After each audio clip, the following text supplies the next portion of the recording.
Welcome back to Online Darts, everyone. Here in Blackpool, we've got Duzzer in. Glenn, exhibition here for you. Nice to be still involved in and around, even though the dart's on at the moment. Yeah, it's good. A couple of years ago, I might have given you a different answer, but I'm doing all right in exhibitions again now. I'm certainly not like breaking trees. There's no talk of certainly going back to Q school, but I think all the worries of playing now, I think I can put a decent show on this afternoon. Round one, match play, done and dusted. What's been your key takeaways? Well, the Dutch players are playing great, and Jan van Veen and Wessel Nijman were really stand out. And of course, the players like Danny Noppert, who were never going to get the headlines, I thought was superb.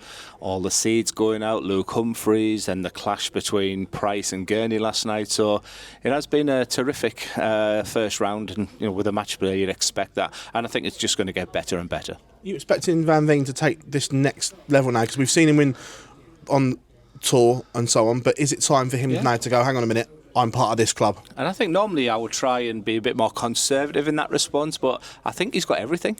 I think he's got a real settled life. His demeanour away from the hockey's good. He's clean living. I like him.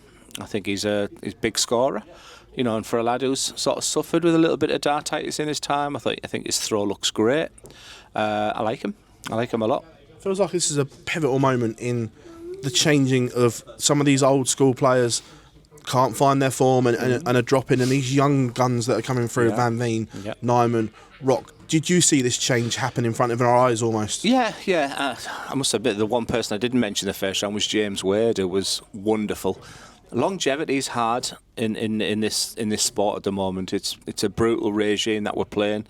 For me, it's sort of fits better for the younger players, and maybe that's the reason behind that. But I'm sure Gary Anderson, the James Wades of this world, will have something to say about that. But I think the days are gone when you're going to see a player 20, 30 years at the top of the game.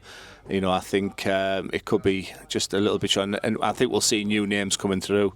I'm on the exhibition today is young Jackie Boy as well, Jackie Boy Johnson, where he is just fantastic. So maybe the Luke Littlers are to come as well. The game's on an upward trajectory, and there's some great players coming through as well. So I think there's a real good balance right now. But in answer to the question, the Van Veens and Nijmans, I think it's their turn to shine. You touched on Gary Anderson there.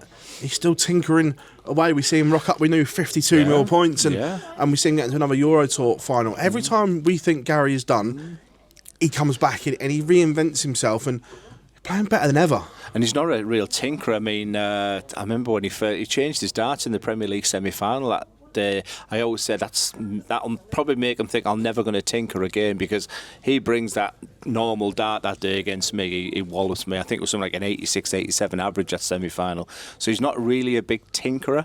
So when I see these extended long points, but the Rolls Royce throw, and he plays. At first, I never used to believe the fact that I'm not bothered win or lose. I don't really care. I genuinely think he means it. I think he's just in a wonderful position where if he wins, great. If he loses, he can get onto his lakes and his family. He's only one good one away on TV from getting back into that top four region. Now, for him to do that would be incredible from where he is, but it comes with a headache, because he's openly admitted, and I believe him.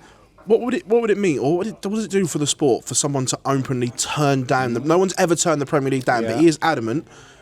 If he's in that top four, he was saying, I'm not doing it. What message does that send out of someone of that high profile in that ranking saying, I'm not playing in your Premier event? I think it goes back to it's a young man's sport, because I remember my week one, Aberdeen, 2020, 2019, 20, and I was like, couldn't wait. Gary walked and went, week one of 17.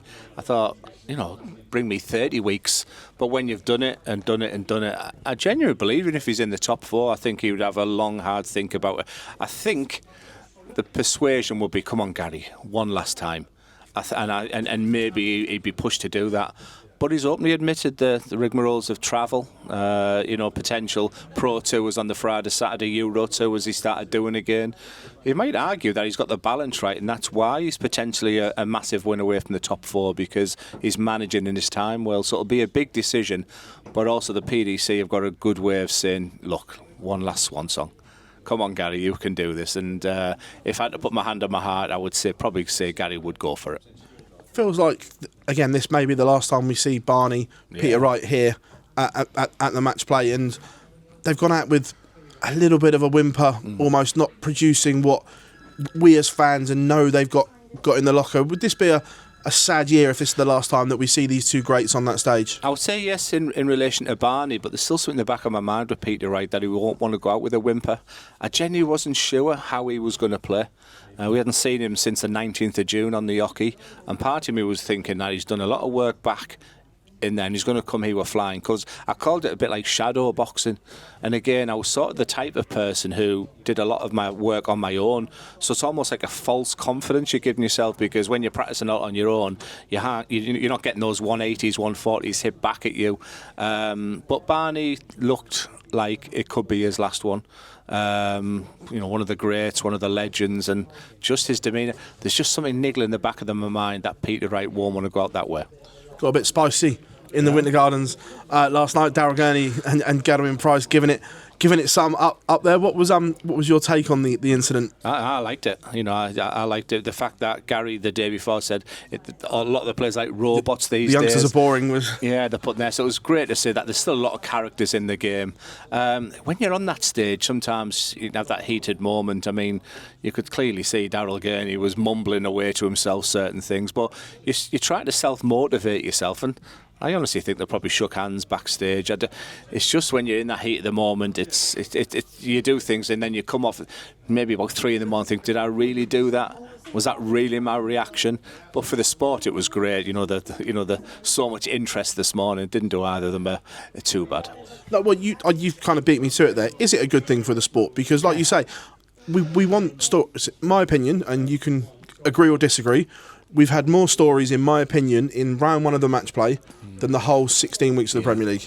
Yeah, it'd be the 16 weeks of the Premier League. I think the story was we're all best mates now. We spend so much time. I'll spend more time with each other than our family. A bit like the World Series of darts as well. But when it comes to a major ranking event and you're pumped, you get on there, the adrenaline's flowing and you're 5-1 down, 6-1 down like Daryl Gurney was, suddenly starts fighting back to 6-2, 6-3. Your mind does sort of just flick. It's just, the anger comes from somewhere, and his mock of the Gwyn Price celebration was his way of dealing with it there. And for me, I was watching. I enjoyed it. I didn't turn it off. And like I said, I sort of the comparison is usually when you go with the snooker.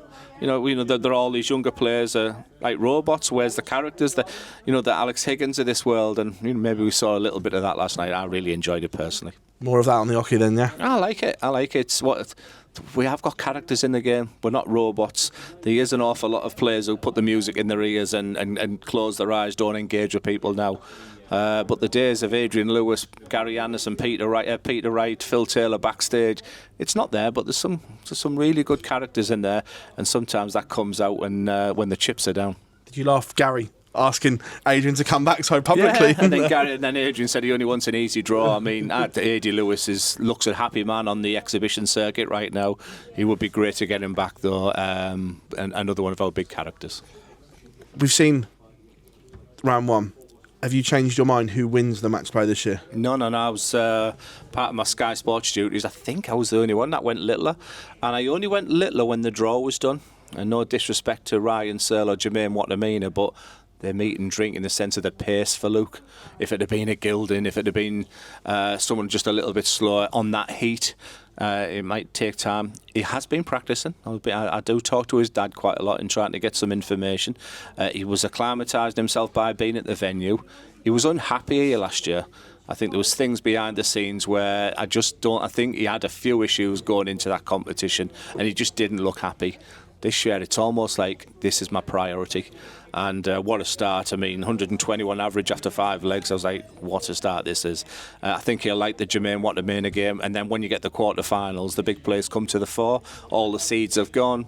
Little be feeling good. But that bottom section of the draw with Michael and Gezi and Josh Rock, that semi-final could be a real beauty. The fact he hasn't won a title since the UK Open, and this is his first ranking darts since the 21st of April, is that maybe something he needs to tweak a little bit? I know these non-ranked events are all great, but perhaps is that one chink that he may need to sort, is more ranking events so you are ready, battle ready almost. And again, his dad agrees. So I said, are you worried that he's not as match sharp as he could and should be? So it is an issue, and that's where your management comes in. You know, it's like 18-year-old. I just wanted to play darts.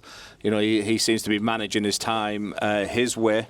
But he wants to be, you know, he'll need to be careful that you've got to be. There's match fit and match sharp. See, there's a bit of a difference there between that as well. So it's okay having an hour, 2 hours on the board and whatever, just playing 5 or 1 games. But you can't beat when someone's hitting your back as well. So he is top of the averages for the year. He's got the highest win ratio. He's got the most 180s. He ain't having a bad year, so too far. And I think he'll do it in his own unique way. It was a pleasure catching up with you here in Blackpool, mate. Thank you very much for your time as always. No PDPA stuff. Good stuff. Thanks, mate.